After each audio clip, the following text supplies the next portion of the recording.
We'll share the screen because we have a few slides that are really important to read.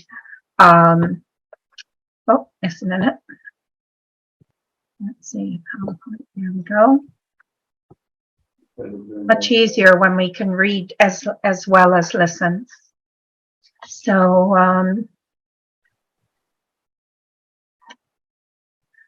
we start with the Gayatri. Unveil, O thou, who givest sustenance to the universe, from whom all proceed, to whom all must return. That face of the true sun, now hidden by a vase of golden light, that we may see the truth and do our whole duty on our journey back to the sacred seat. There are many renditions of the Gayatri, and each one gives something very special to consider. This one, the true sun, that which giveth sustenance to the universe and to ourselves, from which all doth proceed, unto which all must return, that thou art. In the golden vase of thine earthly body, may the pure light of the spiritual sun shine forth, that thou mayst know the truth and do thy whole duty on thy journey back to the sacred seat.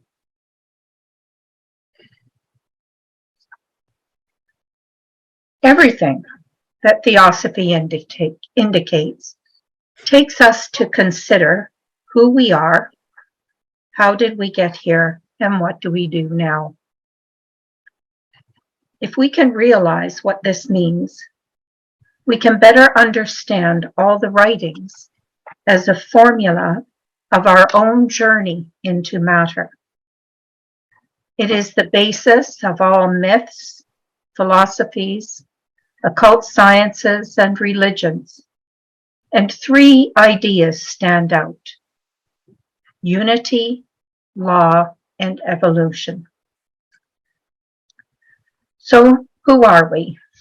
One thing is for certain: if we can perceive our mind, our heart, our feelings, our desires, and physical nature, then we are not any of these objects we perceive. As we synthesize all these aspects of thought and desire into action on this plane and observe that action, we can never at any time see that which is doing the perceiving.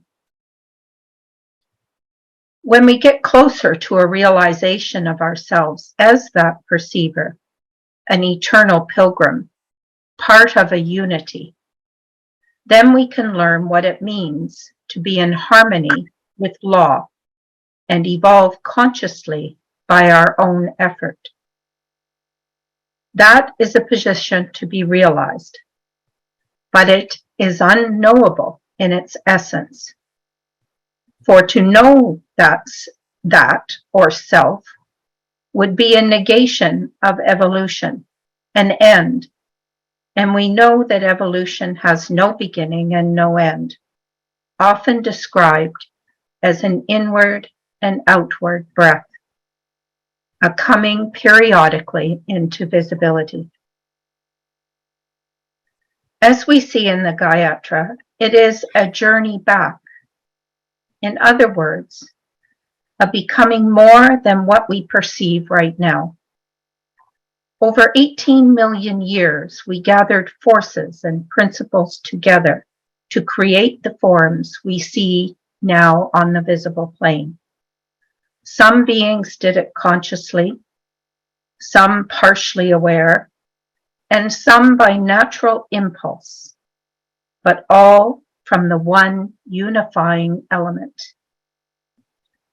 We have now reached the most material part of the cycle and begin our journey back, harmonizing the matter, purifying our natures, evolving synthesizing our sevenfold nature to begin another great effort of mastering these principles and forces. It is said that an adept is known by the principles he or she has under their control. An adept is not made, but becomes. To do this requires a position, and once that position is assumed, no effort, we are told, is lost. What we gain in awareness and our understanding of unity remains ours throughout the journey back. That wisdom and knowledge is with us at the beginning of the next great cycle or Manvantara, for all is contained in Mahat, universal mind. So what we think and learn now has far-reaching effects. When we explore on the internet, we see many versions of the Gayatri. It touches many people. It is sung. It is chanted. It's framed on the walls of people around the world.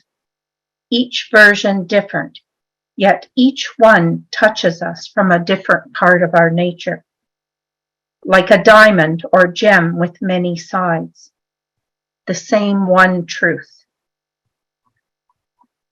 The fact that this Gayatri is so well known around the world, does this indicate a deep-rooted knowledge, a knowledge that we are more than we are at present capable of expressing?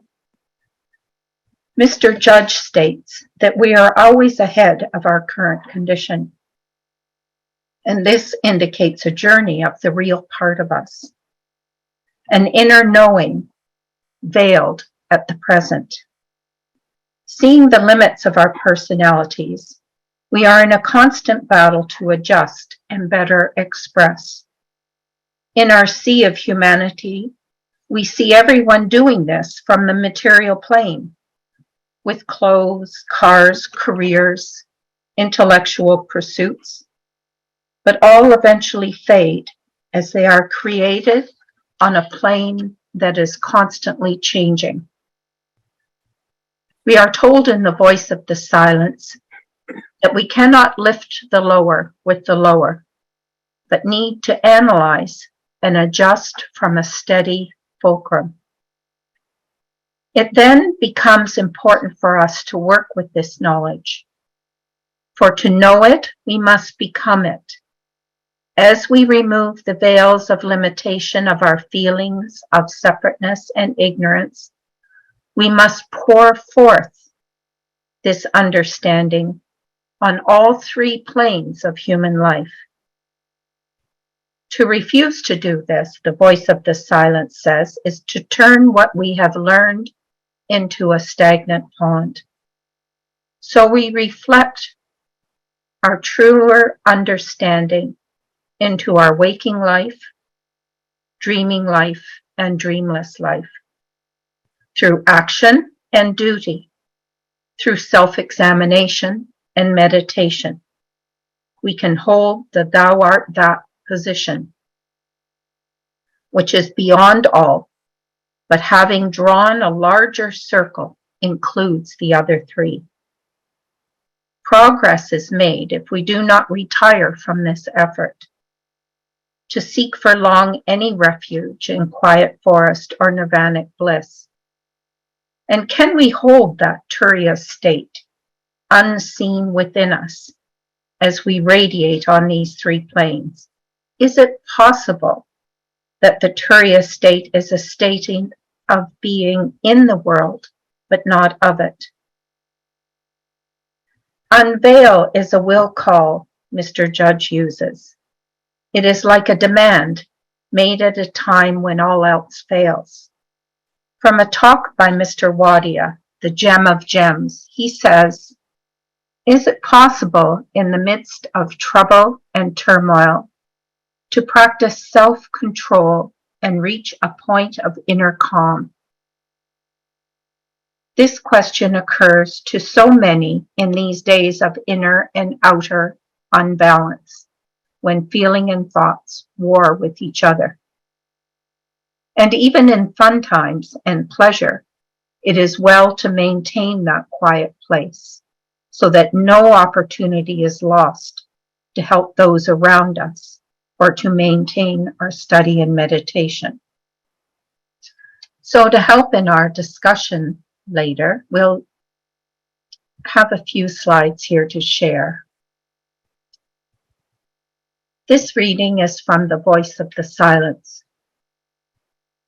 Saith the great law, in order to become the knower of all self, thou hast first of self to be the knower.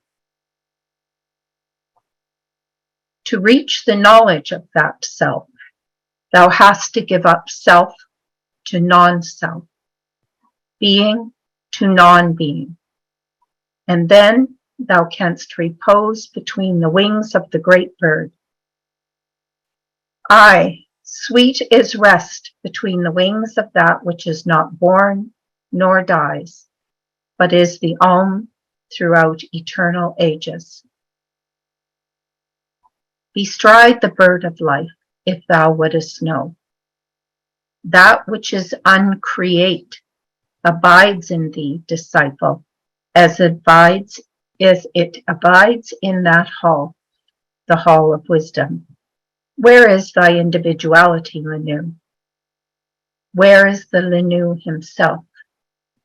It is the spark lost in the fire, the drop within the ocean, the ever-present ray become the all and the eternal radiance. Ere the gold flame can burn with steady light, the lamp must stand well guarded in a spot free from all wind. Exposed to shifting breezes, the jet will flicker, and the quivering flame cast shades deceptive, dark, and ever-changing on the soul's white shrine. We unveil or remove an obstacle of ignorance as to our true nature. The shadows we cast are the karmic effects. When we accept and work with all the conditions of karma to help others, we gain that well-guarded spot. When we surrender to the unknowable and ask it to be revealed, we reach closer to the flame or light that exists in a place unaffected by the world of opposites. But we will never touch the flame, for to touch it would mean that we are not the flame. And if we understand the meaning of self at all, we know that it is to touch it is impossible. On the next slide, we're looking at a quote from the Secret Doctrine, stanza 3. Again, on that same topic of thou art that. And where are we and who are we? Where was the germ? And where was now that darkness? Where was now darkness? I'm going to move something off my screen here. I can't see. Where is the spirit of the flame that burns in thy lamp, O Lanu? The germ is that, and that is light, the white, brilliant sun of the dark, hidden Father. The answer to the first question suggested by the second, which is the reply of the teacher to the pupil, contains a single phrase, one of the most essential truths of occult philosophy. It indicates the existence of things imperceptible to our physical senses, which are of far greater importance and more real and more permanent than those that appeal to these senses themselves. Before the Lanu can hope to understand the transcendentally metaphysical problem contained in the first question, He must be able to answer the second, while the very answer he gives to the second will furnish him with the clue to the correct reply to the first. In the Sanskrit commentary on this stanza, the terms used for the concealed and the unrevealed principle are many. In the earliest manuscripts of Indian literature, this unrevealed abstract deity has no name. It is called generally that, tad in Sanskrit. It means all that is, was, and will be, or that can be received by the human mind. It is called the it of the Kalahamsa, and even the Kalihamsa, the black swan. Here the M, convertible in this case with N. The same word may be read Kalahamsa, or I am I, in the eternity of time, answering to the biblical, or rather Zoroastrian, I am that I am. The same doctrine is found in the Kabbalah. In this alone is contained the universal mystery, the doctrine of the identity of man's essence with God essence, for him who understands the language of wisdom. So we'll pause the slides here for consideration of what has been read. As was said, to unveil is a will call. It is a demand, and when we surrender to the unknowable and ask it to be revealed, it needs to be with a purified motive, rooted in a feeling of non-separateness. For if it is a demand made in the nature of desire, we are told that the flower of every desire has a serpent coiled beneath it. This flame or light exists in a place unaffected by the world of opposites. It is the steady place between the wings of the great bird, the Kalahamsa. The first fragment of the Voice of the Silence prepares us for the path. To begin the path, we must know who we are as that. The Bhagavad Gita, too, starts with Arjuna between the two armies, the divine nature and the personal nature. In the second chapter, Krishna tells Arjuna that it, or that, cannot kill or be killed. And the notes in the Gita state, our preparation to travel this path and to attract further aid from the great teachers is like we are at the stage where we are the settlers of America, a tilling of the soil and a removing of the trees and the weeds. The masters of wisdom cannot help us further because the weeds of selfishness continue to take root in our natures. Only with a pure mind and heart can we, with good effect, travel the path. There are many entrances to the path, as there are reincarnating egos. But it is the one self and the one path, for all are on that journey back to the sacred seat. We all travel that path in different ways, and there are many thresholds with veil upon veil behind each one removed. We can see that the path is uphill all the way. In whatever karmic events or conditions come, we go within them and demand, as Judge says, that a lesson be learned, a veil removed. This effort and force is unseen except by effect, as we are working unselfishly for all and not for personal benefit. So at each step of the journey, we remind ourselves that there is within all beings a flame that is steady and where no breeze can disturb it. It is veiled by the journey we have taken into form. It is obscured by the actions and reactions taken and received along the journey.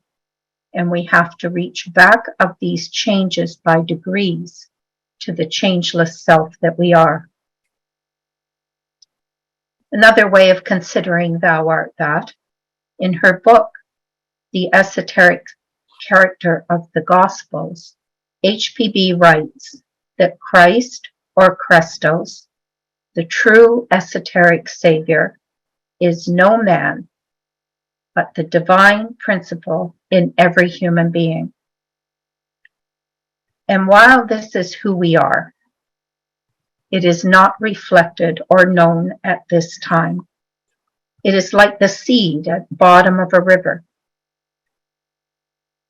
We are that in potential, but we are veiled or lost in a sea of human passion, desire, and a feeling of separateness from all other life. We have crucified the divine will and act according to our personal will. And as Jakob Bohm says in his writings, we must shine forth our divine will to act according to our highest nature, which is all powerful on its own plane, but latent and powerless on this, our earth plane. It requires effort and sacrifice, he says, to lift the veils of illusion. We act from that center within us as we realize it, through progressive discernment achieved through our acts of kindness. And nature will not open her doors or lift a veil to anyone who is not of pure heart and mind. Mr. Judge, in his commentary on the Gayatri, says, "Unveil is a cry of the man who is determined to know the truth and perceives that something hides it from him. It is hidden by his own karmic effects, which have put him now where the brain and desires are too strong for the higher self or that to pierce through. We must make our brain more porous to the higher ideas and to make single our many desires. The cry is not made to an external authority, but to, as Mr. Judge states, that on which the universe is built and standeth, no other than the self in every one, and he uses the analogy of the bird that watches while the other eats." And we have a slide from our Theosophy school days from the Upanishads. And here we see the one bird is still reflective, a spectator, the witness. And then we see the active, the immanent, the manifestation, the illusion below. Two birds, beautiful of wings, close companions, cling to one common tree. Of the two, one eats the sweet fruit of the tree, and the other eats not, but watches his fellow. We are, as the voice of the silence indicates, to learn to take this position that we see here in this picture. And we will see through the eyes instead of with the eyes. And we will hear through the ears and not with the ears. Considering another aspect, another way of looking at Thou Art That, is from the golden thread. The golden thread can only be genuinely picked up in the realm of discriminative insight, available to every man and woman. When it is picked up, then one must seek by negation to become the self-conscious in one's awareness of continuity of consciousness. Thereby, Manas itself can shine, and then, in turn, illuminate the Sutra Atma thread, which is Sutra Atma Buddhi. Thus, then, can become Manas Sutra Atman. Maybe we can better understand this through what is said by Mr. Judge in the preface of Patanjali's Yoga Aphorisms, that Buddhi becomes conscious of itself through the accretions of the mind during incarnation and after death. Returning back to the golden thread, a person could become self-consciously a being who knows I am I, and take his place in the cosmic scheme of things. Every human being is a unit ray reflecting the light of the Logos.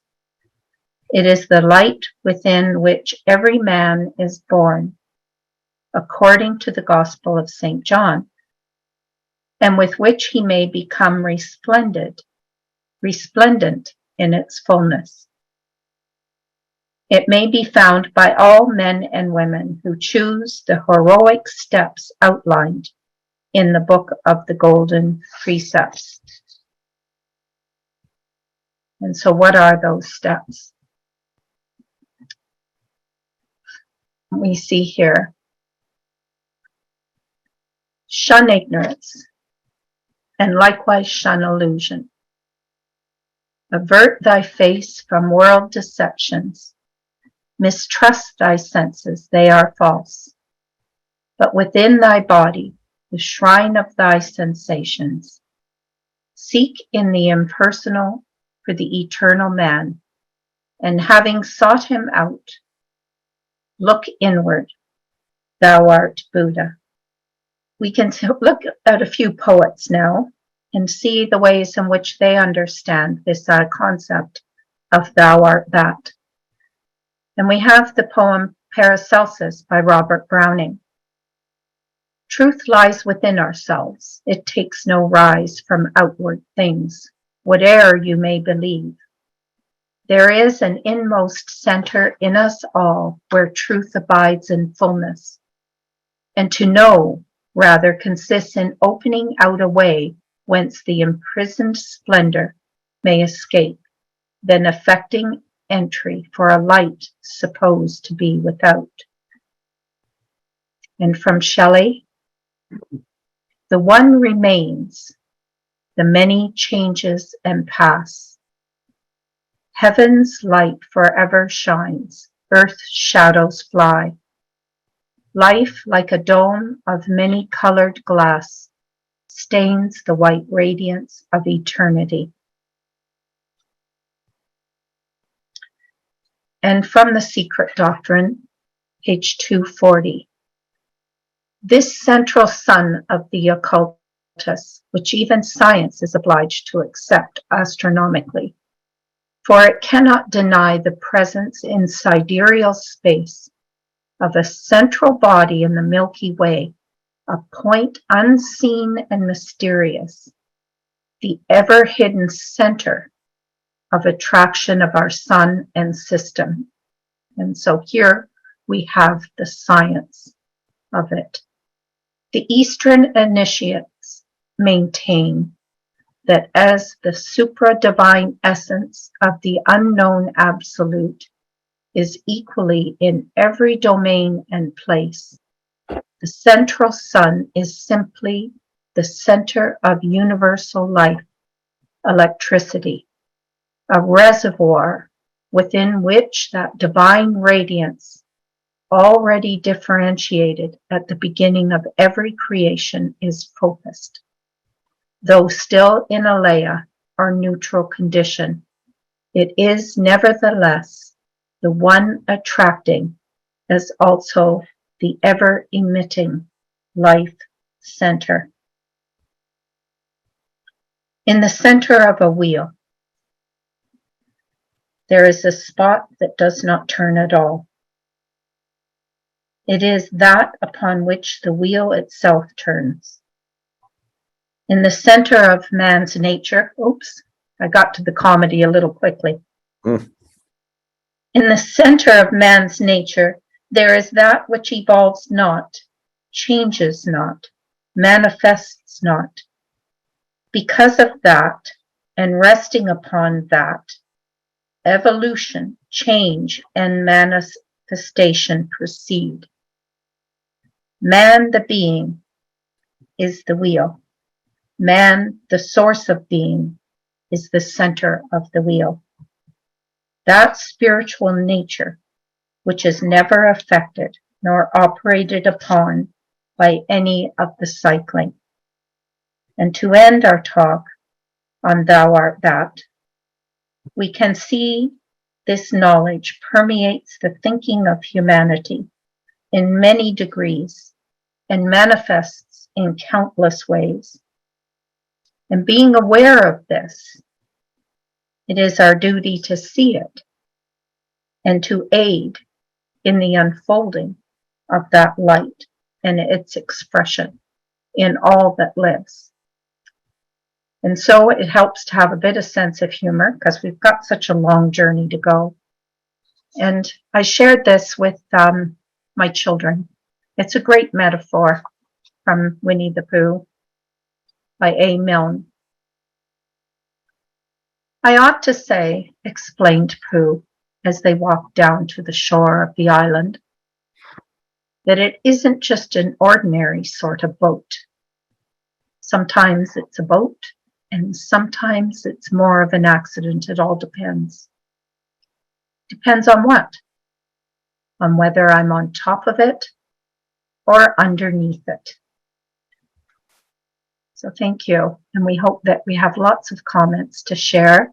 Of course, the honey jar there is a great metaphor for our sevenfold nature. All right, thank you, Laura. Any comments, questions on this topic? Hi, Laura. This is Des. So, well, that was so comprehensive, and I just really appreciate the slow and meditative kind of pace it took. And I especially like the fact that you brought in the Manduka and the effect that just having a picture there has, because sometimes words don't convey necessarily on a different level that pictures can. Right. Also, could you explain a little bit more about not being, that we can't touch that flame? It's impossible. Explain it a Why little bit. can't we touch the flame? It's impossible. Well, it's again, I think it has to do with the idea of subjective objective and the idea that we can't know it because we are it. And to know anything, we have to be able to look at it, to separate ourselves from it. And so we are that flame. And that is why we can't ever really know it, because it's who we are. And it seems to indicate in the voice or in the secret doctrine that it is all that we are potential. We all are in potential. So what we express at any given time is only a portion of what is our potential. And we will never know our potential, but we will ever strive to unfold more and more of it in our expression. Does anyone else have an idea? Well, HPB also uses that classical example, I guess most of us know it anyway, that the eye cannot see itself. You can look in the mirror, but that's a mirror image. Or you cannot take your eye out and look at your own eye. So, and that's the same with the very essence of our being, because it is that which is looking or perceiving. So that's what it's a classic example. Anybody else? It seems that evolution is not possible without that, because evolution, as we said, has no beginning or end.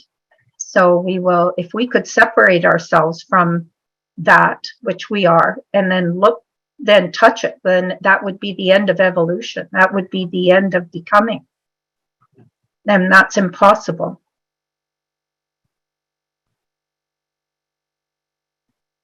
If anyone wants to look at a slide, just say something I can share again if you need to look at something that was written.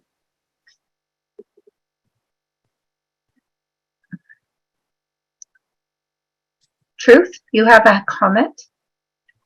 Yes, I just wanted to add that through the second opinion of others, we do get a glimpse. Through the second opinion, you mean all the different expressions of thou art that? No, I mean, the paradox is that we can't see ourselves because we are the ones looking out, in a sense, but we can ask other people what they see. Yeah, we could, but usually what I see when I'm looking at somebody else is through the many veils and colors of my own illusion. So how are we ever sure that we are seeing the real person, the real being? Because we're all looking through with our senses rather than with the position of thou art that. So when we look from the position of thou art that, what do we see in the other person? What I mean by that is that they also share that in common. They Yes. also are that. And because of that, we can ask for their opinion. Very good.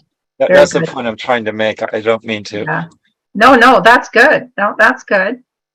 I think we're getting digging deeper here. So when they give us what they see, that can help us.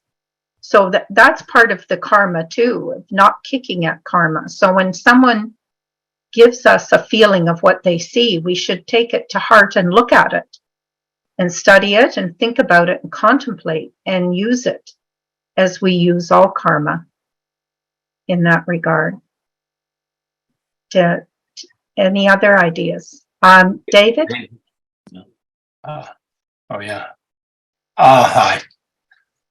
Just to add to your idea about you touching the flame, I'd always heard it that you can enter the flame, but you can never touch it.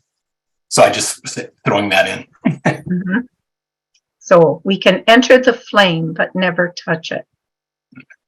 That still spot, that still place. Yeah. Very good. Yeah.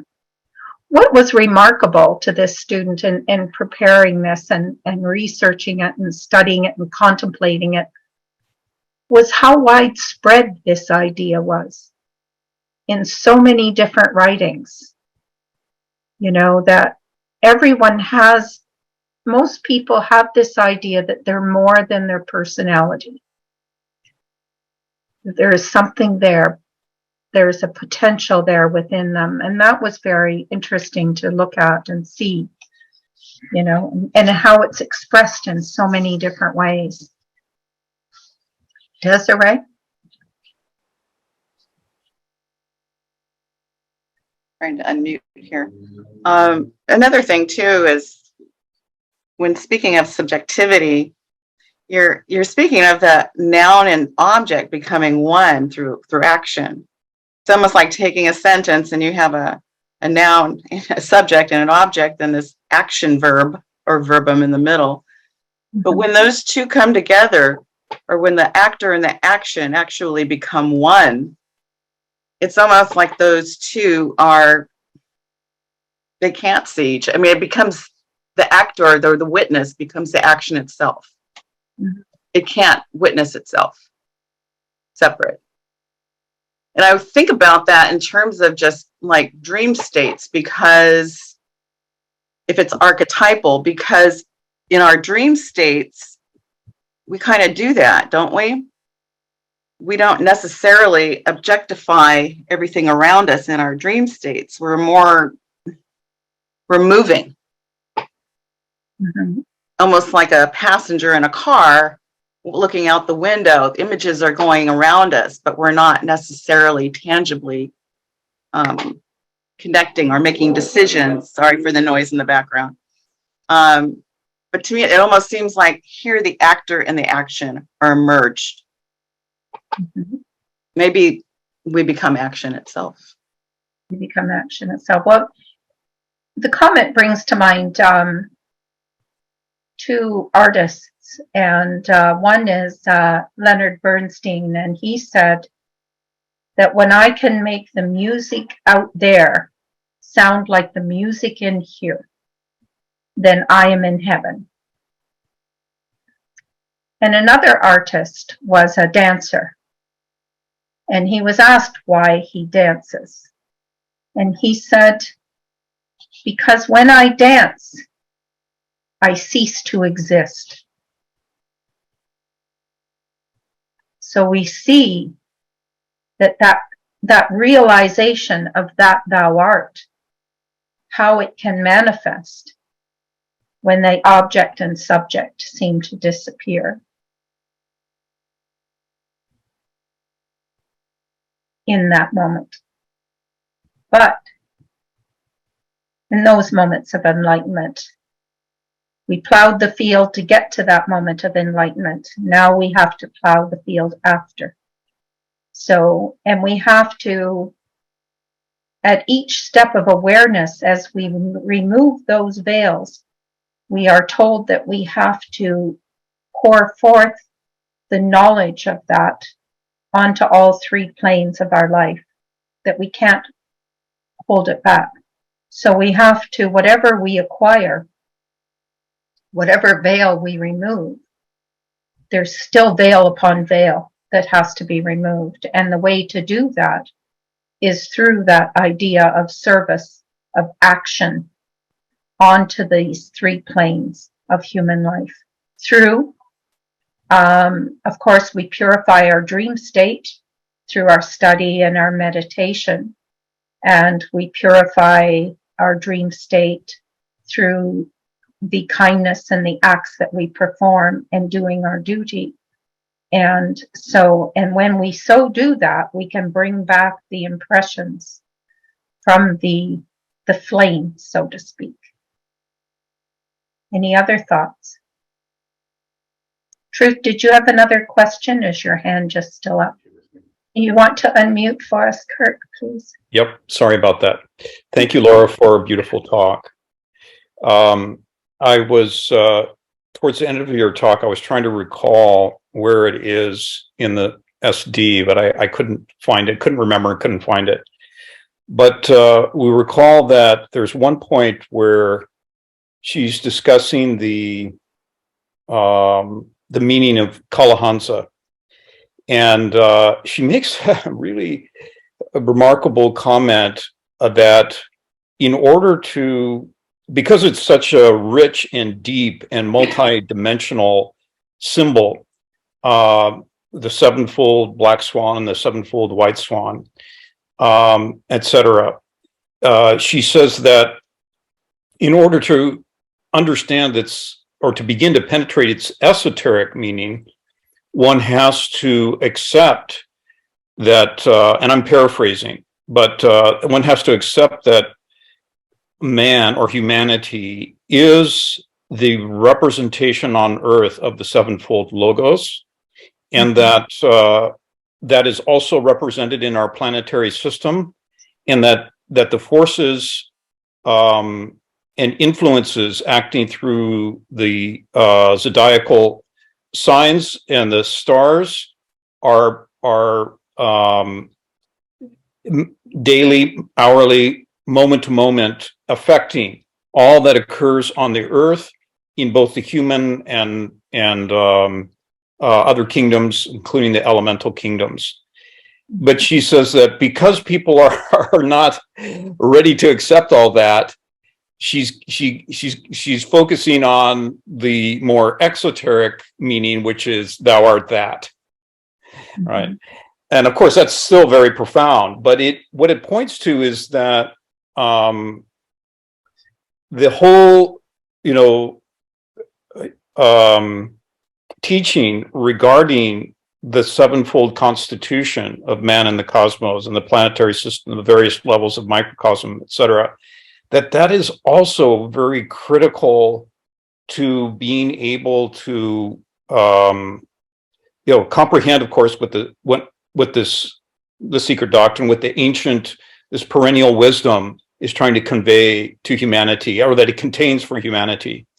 And one would think that it would also be a critical component of the Bodhisattva path, which of course we find it represented in different ways in the voice of the silence. So I'm just wondering if you could speak to that a bit, how that the sevenfoldness, it's not only that, but it's also that archetypal sevenfold or tenfold, depending on how one looks at it, levels, aspects of consciousness, substance and energy of which we are composed, of which we are the representative of, that's also necessary to, you could say, to, as you're pointing to this, to remove these veils, which ultimately lead to, greater realization. Right, right. So the removing of the veils. Well, it's very good, interesting that you bring that out. And what it seems to, as we talked about that, and you mentioned that very clearly, that's only a beginning step. So it seems that once we have realized that we are that and a part of the whole, then we can begin to act more consciously on our journey back to that sacred seat. And as at the beginning of the talk, we see that what we gain from now till the end of this Manvantara, the work that we do, is very important for the beginning of the next cycle. It will be reflected in that cycle.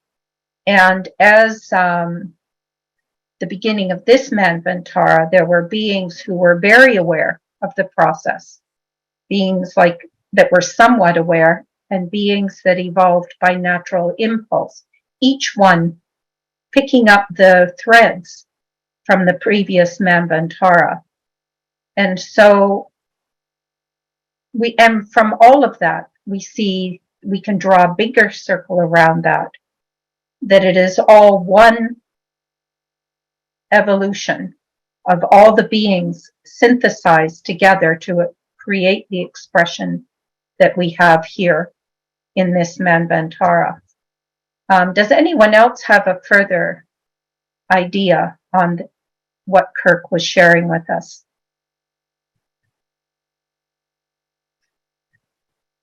Well, was part of your question, Kirk, where does the sevenfoldness come from before there is anything manifested? Was that part of your question? Where does it originate? No, not really. No, let's see, how can I shorten it? It's that as critical and as challenging as this, Upanishadic injunction is, thou art that HPB is in fact pointing us also to not only that has to be understood, but that all the sevenfold dimensions, 7 times 7, let's call it, all the 49 dimensions of human nature also have to be understood, grasped, assimilated, and mastered. And so I'm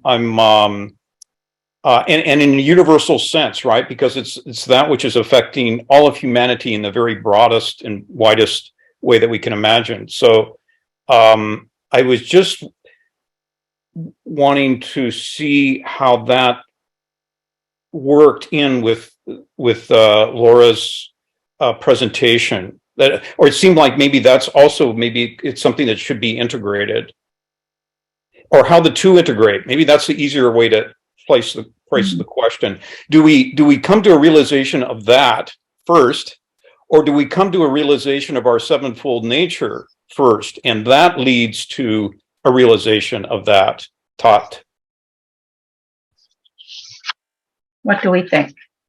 Well, that's a very good point. And we could ask ourselves the question, doesn't necessarily have to be the one or the other. It may be that it is both the same, because as Laura pointed out, the adept is somebody who has all his principles lined up and under control, including the subdivisions that leads to the 49 fires. So what we're looking for is, in developing those distinct principles, not separate but distinct from one another, is to look for that in every principle. Because since every principle is sevenfold, the two highest principles are the same as what we in our sevenfoldness call Atma Buddhi. So we have to look for that in everything that we encounter. It's the same like the problem that you see in the Bhagavad Gita. Sometimes people wonder, like, yeah, but who is Krishna? Is it the Atma? Is it the Buddhi? Or is he higher manas? It's all of that, depending on the context. And the same is true for the that. And the same is true for the tetraxis. Sometimes we see that tetraxis as something distinct from the absolute. If you look in volume 2 on page 626 of the Secret Doctrine, there HPB says the tetraxis is the absolute. She says it there literally. So the that can also be the absolute.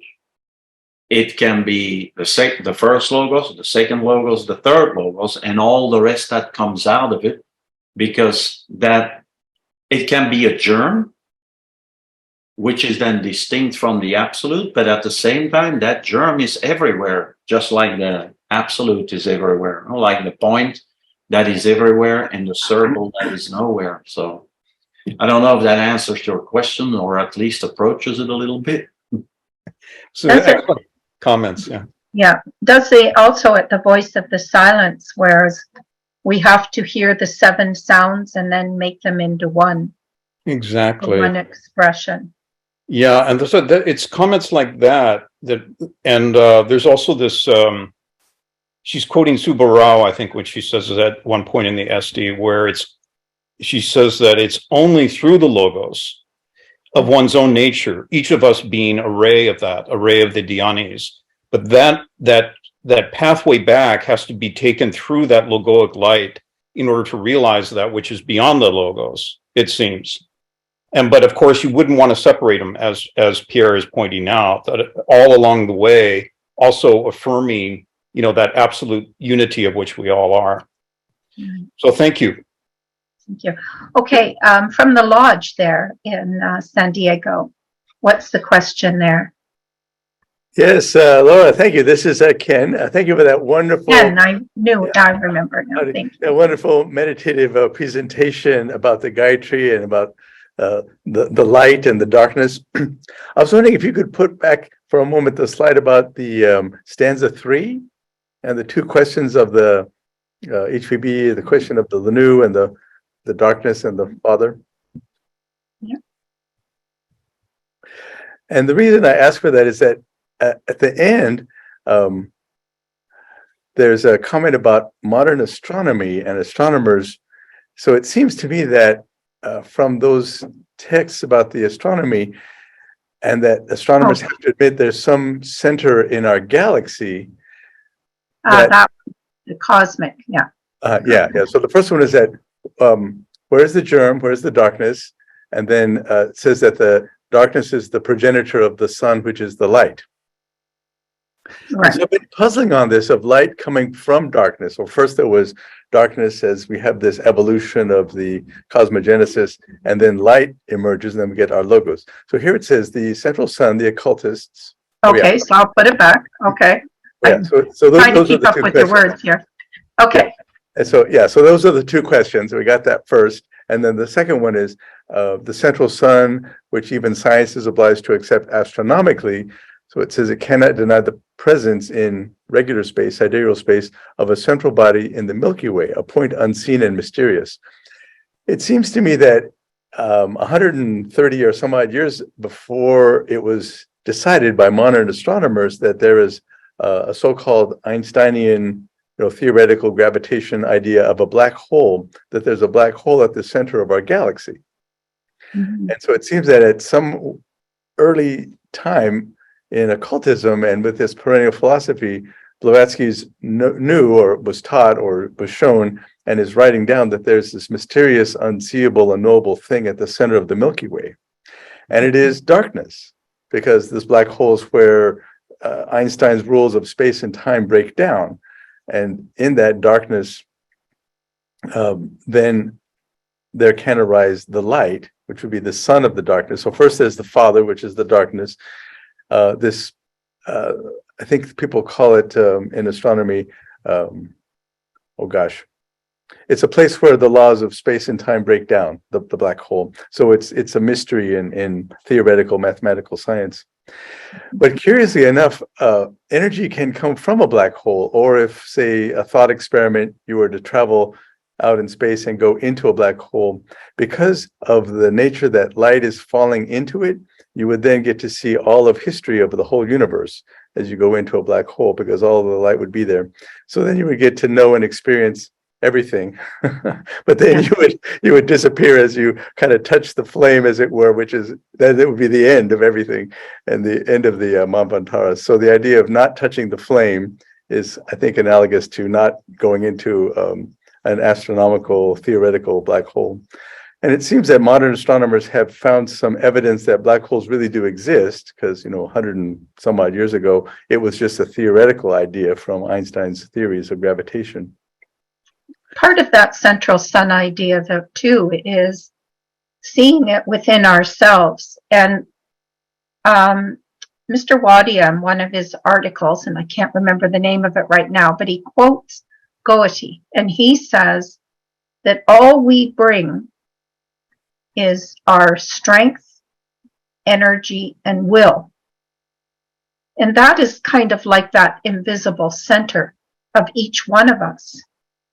And that exists within every point of space. That strength, energy, and will. And it's unseen, unknowable, except through its effect. And Judy, dear Judy. Yeah. Hi. Sorry to leave you waiting. I'm sorry. Thank you. I'm sorry. Oh, love Okay, you both. I have a question.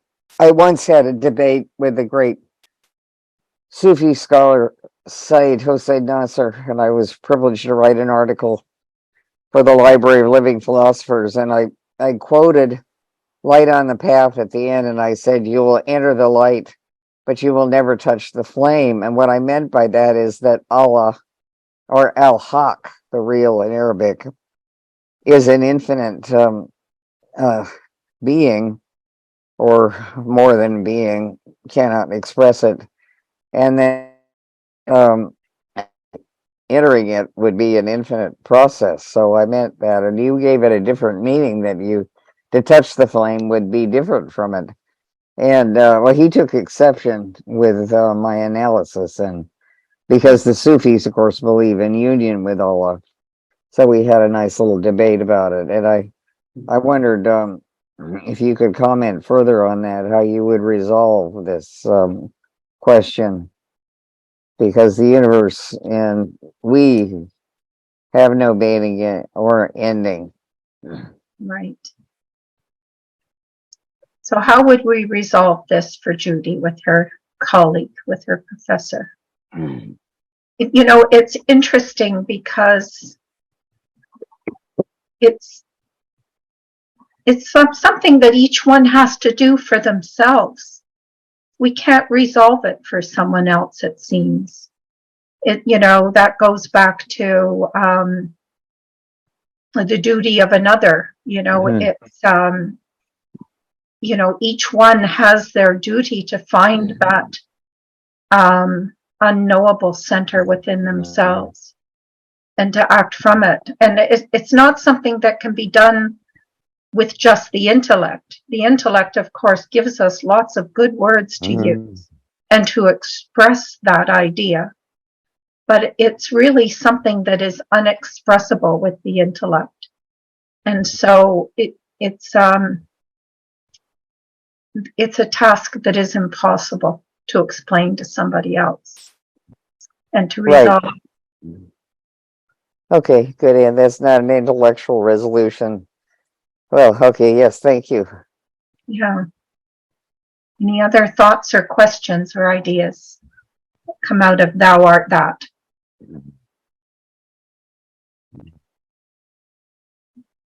Maluka, Hi, good evening to everybody, and thank you so much. That was very inspiring. I was thinking that, of course, that until we know thyself, we won't be able to find answer for a lot of the things outside of this realm. But HPB said that by the end of the 21st century, altruism will win. So I think that regardless of all the things that we're struggling with, eventually some of us maybe would be part of this or not. I don't know. But I think it's very a gleam of hope. well, all journey back to that sacred seat, it seems. But do we journey back consciously? Do we journey back? How are we making that journey back? Seems to be very important in this regard. And we can do it consciously. We can do it in harmony. And as we said in the talk there, we all come from that same one unifying element.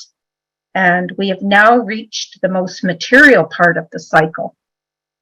And we begin our journey back, harmonizing the matter, purifying our natures, evolving, synthesizing our sevenfold nature, as Kirk brought out for us. And all the effort that we make in this process back to the sacred seat determines the next great cycle, the next great evolutionary period. And so what we're doing right now has far-reaching effects beyond even this Manvantara. So, any other thoughts? I'm just looking in the chat to see if there was any questions in there. Lovely comments. Thank you. There we go. No. That last comment you made, Laura, just reminded me that, and probably you stated this in various ways in your talk, but that in order to, this probably, you could call maybe a dialectic between affirming that which is utterly transcendent, universally eminent, ever-present, boundless, etc., while at the same time attempting the mastery of all the various dimensions and energies of our being in order to, in service of that. Yeah. And so that there's this sort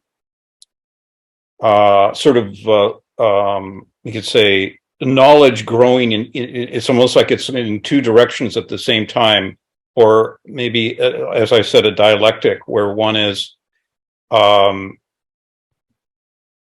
to the only way in which one can come to a full creative expression of the potentialities in our being is through the realization of that. But it also means engagement and involvement and experiment and failure and trying again, et cetera, et cetera. And then it's a progressive, at one level, it's a progressive unfoldment from utter, ignorance back to complete knowledge through all the dimensions of our being, while at the same time it's affirming that ultimate unity. So I think you helped me to kind of bring it together there. Thank you. Oh, thank you, Kirk. It's interesting that it's like we can't even begin to travel that path that you're talking about until we know we are that.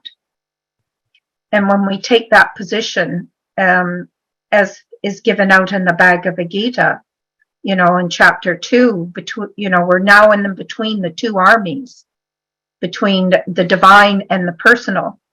And so we somehow or other have to pull those two together and express, as Boehm said, we have to express the divine through the personal. But we can't do that until we take that position. And then we can begin the process of harmonizing our sevenfold nature and its 49 fires. Heavens, I'm not aware of all 49 fires, let alone whether they're in harmony or not. But we can trust in karma to put us in positions which will help us to become aware of those fires. And Well, sorry. and that seems to be the very interesting part of what karma does. Doesn't karma make us aware of what needs to be adjusted if we are in the position between the two armies? Well, what I was going to say is I'm wondering if, because it would be asking a lot to say that before you could even start on the path, you had to realize oneself as being the highest form of knowledge. When we're talking about thou art thou, we're talking about the culmination of self-knowledge, which is gained through the path. So while one can affirm it at the beginning, it's not as though one has a full knowledge of it. But I'm wondering if the purity of motivation, like we're told in The Voice, that to live to benefit mankind is really the first step. You're not being asked to have assimilated the whole of spiritual knowledge at the first step. You're being asked to purify your motive. But that has a kind of resonance with that ultimate knowledge. It's because it's not just a moral injunction. It's because metaphysically that has to be the case. One has to be radiating for all, universally, none excluded, and for all time. It's not just for this week or next year. It's for all time. And so that purity of motivation is it's resonating with that which is unconditional in ourselves. So it's not the full knowledge, but it's that. Oh, no. It's the ability to resonate with that. No, that's why you have that Winnie the Pooh thing at the end, a bit of humor in there. But the thing to remember is that in doing the research for this is you become aware that when people are doing service with completely unselfishly, that is a manifestation on the visible plane of a certain degree of understanding that they are not their body, they're not their mind, their feelings and their desires, that they have to a degree lifted the veil, lifted one of the veils, and that we see that it's a progressive, as we know, there are veil upon veil behind. But to make that will call, as Mr. Judge indicates, to unveil, we must have some kind of realization that we are the perceiver, the knower, that to a certain degree. Maluka? Yeah, that remind me of one of HPB quotes, and it's been quoted in other books as well. All of pure heart will see God. Mm-hmm.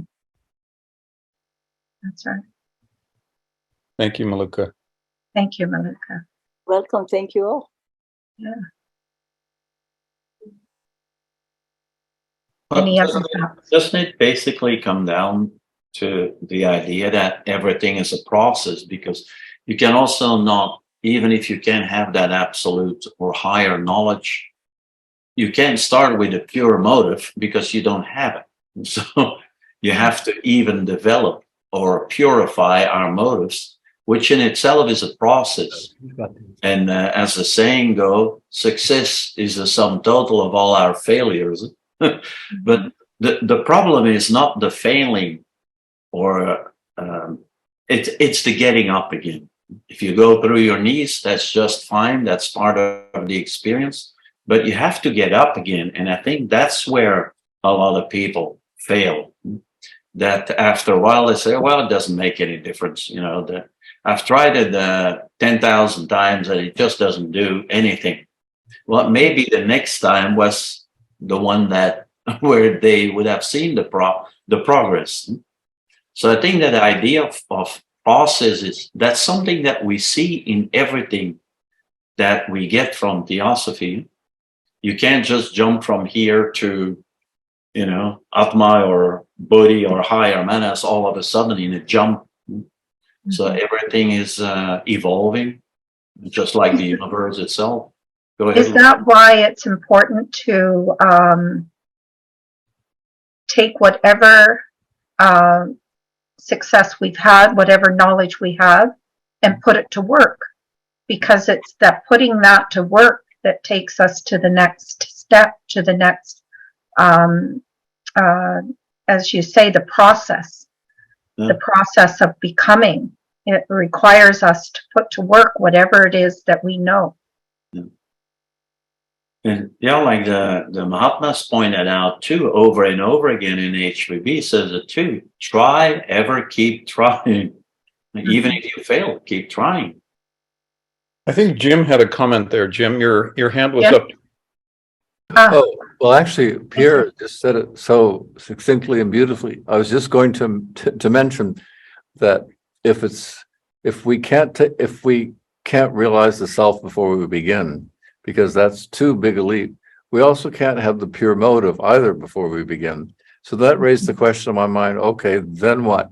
So how do we do this? And then it just comes to mind, well, perhaps the use of manas to visualize and gestate an ideal actually is the beginning of the process of purification of the mind and the heart of the individual. Perhaps that's why, too, people who contemplate the qualities, the finest qualities you can conceive of in an initiate or an enlightened being, that's extremely important. That's why something like reverence and respect fertilizes something in the heart and gives something in the mind, so that process itself helps us to purify our motives. And that means a lot of things come out that's not very pure. And that's good. Yes. So there's a function to an ideal when it's really universal, when it's really something that's fully developed, that itself is necessary. It's the ideal that begins to change things. Well, you bring up a bit. We Go could ahead. probably sum that up by saying whatever we do, whether we fail or not, keep striving for excellence. And that excellence doesn't have to be the ultimate top all of a sudden. It's that incremental improvement, but every time you make a further step, you reach the excellence in that further step that leads you to the next step, even more excellent perhaps. So that's why an ideal is considered to be different than a set of rules, even than principles, because an ideal is something you approximate by degrees, and there are many mistakes made, but you're able to self-correct as you grow into your ideal. That's right. And as you pointed out, we have the ideal of the great teachers before us, that we have their example. And one of the things that they say is, if you want to serve us, serve our humanity. And so we begin with, to the degree that we can. All beings are the same in kind and differ only in degree. So to the degree that we understand the great teachers, and thou art that, is the degree to which we do the work. And we'll make mistakes. Yeah. And sometimes we'll be underneath our sevenfold nature and it will overwhelm us. And sometimes we will have it firmly under our control and we will be the better able to help and teach someone. But it is an uphill battle and we can fall at any moment in that battle, but it's important that we don't give up. Beautifully put. Very wonderful. Yeah. how are we stretching in time here, Laura? I haven't been looking. I'm not sure how long the meeting even goes for. It's 8:45. I think that's the end of the meeting. I think so. All right. We all turn into pumpkins. So thank you, Laura, and everyone else for being with us. We hope you enjoy the presentation and the discussion. and we hope to see you next time around. Thank you. Thank you. Thanks you. again, Bye-bye. Wonderful, Laura. Here. Thank you, Thank you, everybody. Judy. Okay, good night. Thanks, Laura.